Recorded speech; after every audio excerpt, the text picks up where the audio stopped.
अस्सलाम वालेकुम मेरे दोस्तों, सजनों और वेलियों। मैं हूँ इज़हार अहमद और वेलकम करता हूँ आपको किचन गार्डनिंग चैनल पर। और उम्मीद भी रखता हूँ कि आप सब लोग खैरियत से होंगे, फिटफाट होंगे, अच्छे से कामों में खूब अच्छे से बिजी होंगे। आज मैं उगाने वाला हूँ पेंजी के फूल। पेंजी एक सर्दी के दिनों में ग्रोथ करने वाला पौधा है जिसको फूल लगते हैं। इसके फूलों का शेड और इसके फूलों की शेप यकीन मानिए बहुत ही खूबसूरत लगती है। इसके फूलों में से खुशबू तो नहीं आती, लेकिन इसकी खूबसूरती किसी से कम नहीं होती। इसकी सीडलिंग सर्दी शुरू होने से पहले कर ली जाती है। आज अक्टूबर की 31 तारीख हो चुकी है। अब राइट टाइम है इसकी सीडलिंग कर लेने का।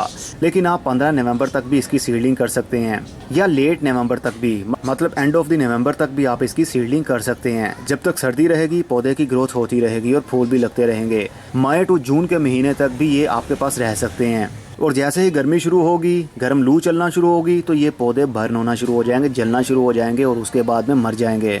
इसलिए इसको सीजनल प्लांट बोला जाता है। हर साल इसकी सीडलिंग की जाती है। इसके लिए जो मिट्टी यूज़ कर रहा हूँ उसमें है 80% भालू मिट्टी, 20% कोकोपीट और 10% कॉम्पोस्ट या फिर गाय का गोबर। अच्छे तरीके से बारीक करने के बाद सब चीज़ों को मिक्सअप कर लीजिए और गमले के अंदर भर लें। गमला चाहे प्लास्टिक का हो या मिट्टी का हो, इससे कोई भी इशू नहीं होगा। मैंने कल से ही मिट्टी को भर लिया था और इक्वल कर लिया था ऊपर से, लेकिन इसको मैंने पुश नहीं किया था, मतलब मिट्टी को। अब मैं इस गमले को उठाऊंगा और थोड़ा सा पटकूंगा। आपने देखा मिट्टी नीचे वाली साइड पर दब गई। इसका मतलब ये था कि मिट्टी बहुत ही सॉफ्ट थी। सीडलिंग के लिए जितनी सॉफ्ट मिट्टी होगी, सीड की जर्मिनेशन उतनी ही जल्दी शुरू होगी और उसकी रूट्स भी अच्छे से डिवेलप होंगी। अगर मिट्टी हार्ड होगी, चाहे आपके पास बालू मिट्टी हो, बहुत सॉफ्ट मिट्टी हो, चाहे कोकोपीट हो, लेकिन आपने गमलों के अंदर भरने के बाद उसको बहुत पुश कर दिया, दबा दिया, बाउंड कर दिया, कॉम्पैक्ट कर दिया, तो सीड की जर्मिनेशन तो शुरू हो जाएगी, लेकिन सीड्स को अपनी रूट्स बढ़ाने के लिए बहुत ही पावर लगाना पड़ेगी। और इतनी सख्त मिट्टी के अंदर जिसको आपने इतना बाउंड कर दिया है, रूट डेवलप नहीं हो पाएंगी, जिसकी वजह से पौधा मुरझा जाएगा। इसलिए सिर्फ गमले के अंदर मिट्टी को भरिए और थोड़ा सा गमले को पटक लीजिए ताकि एयर पॉकेट्स थोड़े बहुत ख़त्म हो जाएं। ऊपर से दबाने की ज़रूरत नहीं है। अगर मैं इसको और भी दबाऊं तो ये 2 इंच मज़ीद मिट्टी नीचे दब सकती है, लेकिन मुझे इसकी ज़रूरत नहीं है। सीडलिंग के लिए मिट्टी को जितना सॉफ्ट रखेंगे उतना ही अच्छा रहेगा। ये है पेंजी के सीड्स। इनको हम अब स्प्रिंकल करेंगे मिट्टी के ऊपर और देखेंगे कितने दिनों में इनकी जर्मिनेशन शुरू होती है। सीड्स को स्प्रिंकल करने के लिए साथ साथ में मत फेंकिए, थोड़ा सा डिस्टेंस होना चाहिए हर बीज में, ताकि सारे बीज की जर्मिनेशन शुरू हो जाए और जब इनकी रूट्स डेवलप हों तो उनको थोड़ा सा गैप मिल पाए। अब हम इसको कवर करेंगे कोकोपीट से। कोकोपीट की बिल्कुल हल्की सी हमने लेयर करनी है, सिर्फ इतनी लेयर के सीड ढक जाए, सीड तक हवा या फिर धूप ना पहुंच पाए, नहीं तो सीड की जर्मिनेशन शुरू नहीं होती।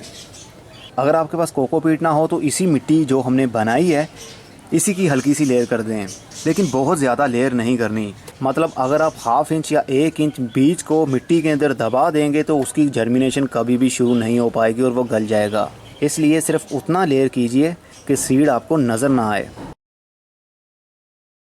अब इसको टाइम है पानी देने का। पानी हम ऊपर से नहीं देंगे शावर की मदद से, क्योंकि अगर हम ऊपर से शावर की मदद से भी पानी देते हैं तो बहुत चांस होता है कि मिट्टी या कोकोपीट या सीड अपनी जगह से हट भी सकते हैं। इसलिए हम सेफ मेथड यूज़ करेंगे, मतलब ट्रे वाला।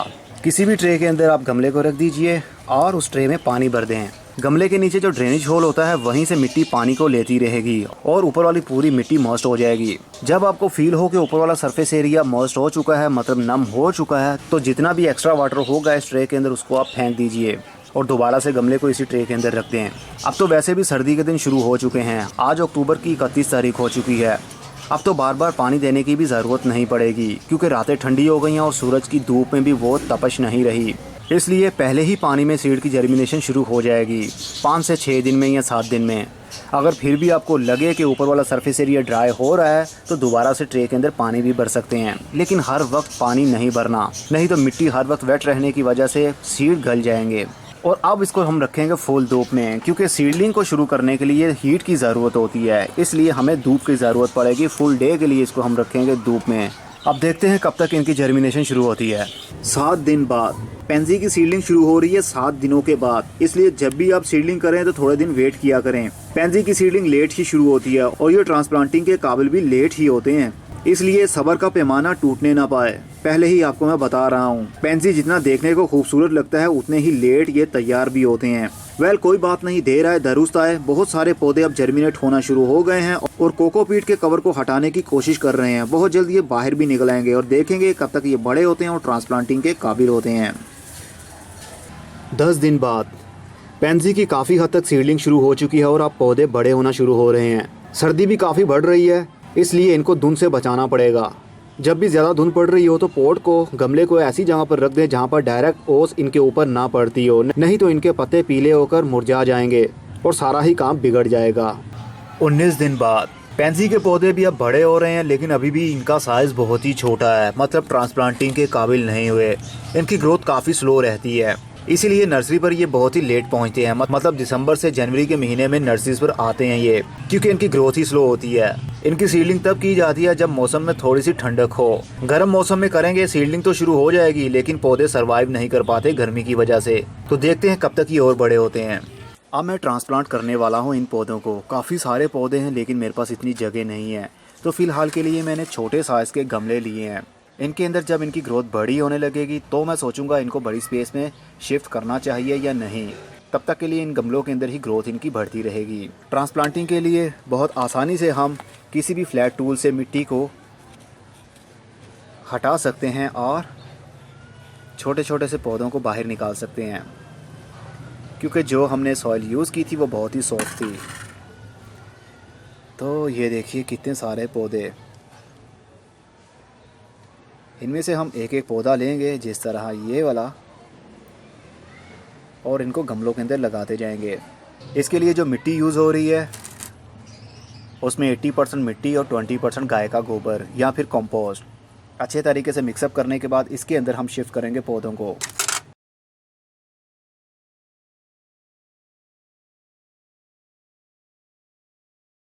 पौधे को हम शिफ्ट करेंगे और दबाएंगे मिट्टी के अंदर इस एरिया तक।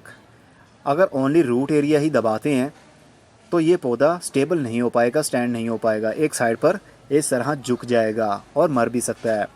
इसलिए इसको अच्छे से ग्रो करें ताकि ये डी शेप ना हो और फ्यूचर में ये जब बड़ा हो तो स्टैंड भी रह पाए।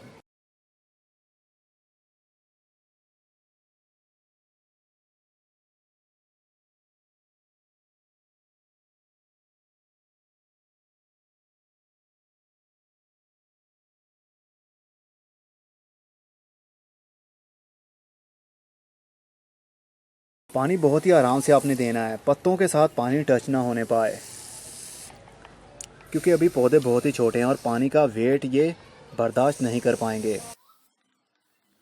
आप चाहें तो ट्रे की मदद से भी पानी दे सकते हैं। गमलों के नीचे ट्रे रख दीजिए और ट्रे में पानी भर दें। अब देखते हैं कब तक ये बड़े होते हैं, और अगर फ्यूचर में इनमें से कोई मरा तो यहाँ से हम एक नया पौधा उखाड़ेंगे और उसको ट्रांसप्लांट कर देंगे। अभी मेरे पास काफ़ी पौधे हैं, लेकिन मेरे पास इतनी जगह नहीं है कि मैं हर पौधे को जगह दे पाऊँ और उनकी केयर कर पाऊँ। इसलिए जितने लगा लिए हैं इतने ही काफ़ी रहेंगे। 9 गमले हैं और 9 पौधे लगाए हैं मैंने। अब देखते हैं 9 की ग्रोथ सही रहती है या नहीं। तो स्टे विद मी। 68 दिन बाद पेंसी के पौधे अब बड़े होना शुरू हो गए हैं। अगर हमने इनको थोड़े से बड़े गमलों में शिफ्ट किया होता, अब इनका साइज़ काफ़ी बड़ा हो चुका होता, क्योंकि जो हमने ट्रांसप्लांट नहीं किए थे उनका साइज़ अभी काफ़ी छोटा है, क्योंकि इनके लिए स्पेस बहुत ही कम है। और जो हमने थोड़े से बड़ी स्पेस में लगाए थे उनका साइज़ अब बड़ा हो चुका है। इसका मतलब ये हुआ कि अगर हम इसको और भी ज़्यादा स्पेस देते, मतलब 6 से 7 इंच का गमला देते जो कि इनके लिए सूटेबल रहता है, उसके अंदर काफ़ी अच्छे से इनकी ग्रोथ हो चुकी होती और मे भी अब ये फ्लावरिंग पर भी आ जाते। लेकिन कोई बात नहीं, ग्रोथ अच्छी है, स्लो सही, लेकिन हो तो रही है। इनको फुल धूप में रखना है, लेकिन विंटर की धूप में, क्योंकि गर्मी के दिनों में ये सर्वाइव नहीं कर पाएंगे और धूप की हीट की वजह से ये मुरझा जाएंगे, मतलब इनके पत्ते ड्राई होने लग जाते हैं। इनको रूटीन से पानी देते रहें, तब आपने पानी देना है जब ऊपर वाला सरफेस एरिया आपको ड्राई लगे, अदरवाइज़ पानी मत दें। और टाइम टू टाइम गुड़ाई भी करते रहें, क्योंकि विंटर में अक्सर ऐसा होता है कि मिट्टी के ऊपर ग्रीन मॉस सी उगने लगती है, जिसकी वजह से फंगस के आने का खतरा रहता है। तो टाइम टू टाइम आप मिट्टी की गुड़ाई करते रहें ताकि एरेशन सिस्टम अच्छा बना रहे और पौधे की ग्रोथ होती रहे। तो अब देखते हैं इसको फ्लावरिंग कब तक होती है।